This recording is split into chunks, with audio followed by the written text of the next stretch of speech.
Welcome, sir. How are you? Just great. Awesome. How are you doing? Great. We're good. I want to ask you right off the top, we're going to open it up, we got lots of time for questions, but I think we as fans and viewers of yours, we know why we love Worf, but I'm curious for your take on why do you think this character resonated so much? Because some fans will probably know, not initially intended to be a main character, and then you went on to be the character who starred in more episodes of Star Trek than any other in history, so why did he resonate so much with us? Well, first of all, I got to correct something, is that there's a lot of talk about what the character was supposed to be at first. And, you know, I don't know what people say or what their impression is, but, you know, when I got the job, my contract called for me to be in every episode. Oh, really? Yes. Interesting. That's what my contract said. So, yeah. So we'll just leave it at that. Damn you, Internet. Damn it. Lying bastards.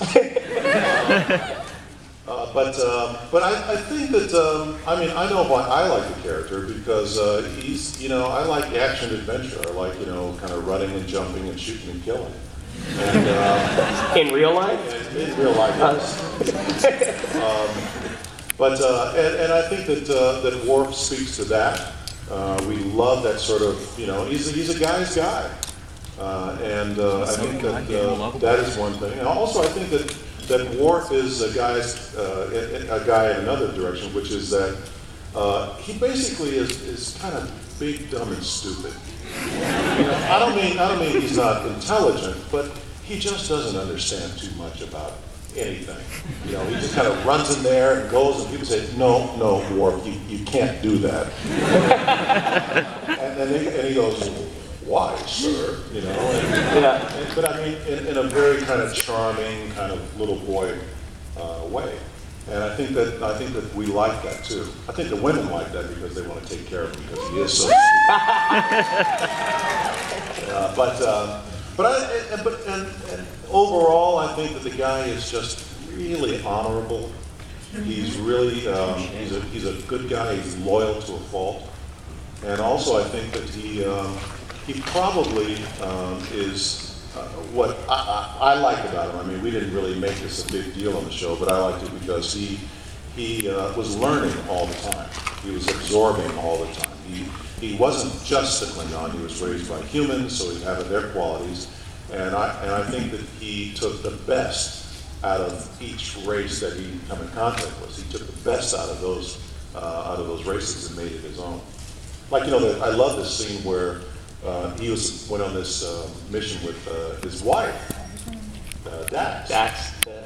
And, you know, it was a mission, it was very important, it was going to save 1 million lives, and he goes, "I don't care. You know, this is my squeeze, and I'm not going to leave her out there." And no matter what they told him, you made the wrong decision, you should have done that. He says, "I don't care. You know, this is what's important." And the one thing they never wrote that I wish that they had written was, you know, Worf has been in a crap load of battles.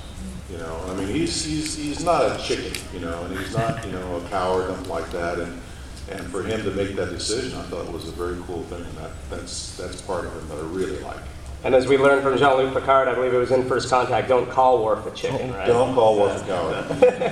It's not a good thing. But interestingly enough, just a little sideline, is that Ron Moore, who did Battlestar Galactica, produced, and now he's doing Edith Caprica, now he went on to some other stuff. He wrote most of those episodes. And I could always tell when he was going to write a Klingon episode because I'd see him, and he'd have like a Worf beard. It's like he could grow a beard in like 2 days, you know. Every time I see him, he'd have this. I mean, you know, he'd be clean shaven, and then I see him with the beard. I go, "Worf episode." He goes, "Worf episode." So I really like that. Well, we read on the internet again. Hopefully, this is correct. That you went into your audition in character. What was auditioning for the role like? The audition was I mean, it's an actor's thing. Is what we do. Is that the class that I took not before, but a few years before that, the guy said to go into character, even walking onto the studio where you're going, walking into the production office, you walk in character, and it wasn't anything wild or anything like that, but I was just very solemn, very stoic. Didn't talk to anybody. just walked into the office, and there was a bunch of guys there, and I walked up to the secretary and I said, "Excuse me, is there a place when I can be alone?" And she goes, "Yeah, over there." I go, "Thank you." And I walked into the room by myself, and when I went in to meet the producers, there was Gene Roddenberry and Bob Justin, and all these guys, these icons. Yeah. Freaking guy. And but I went in, and they said, "Oh, Michael, hi, this is Gene Roddenberry." "Hello, Mr. Roddenberry." "This is Bob Justin, Mr. Justin. How are you?" Good. And I read the lines, and I said, "Thank you," and I walked out. That's it. That's it. Wow. And that was it. And it was, I mean, and we didn't, it was another audition. I always liked Star Trek, but it was just another audition I was going to. So, Right. So that's what happened. Cool. Should we open up the floor? I know we've got some questions out there. Question number one, the gentleman in the hat. Sorry.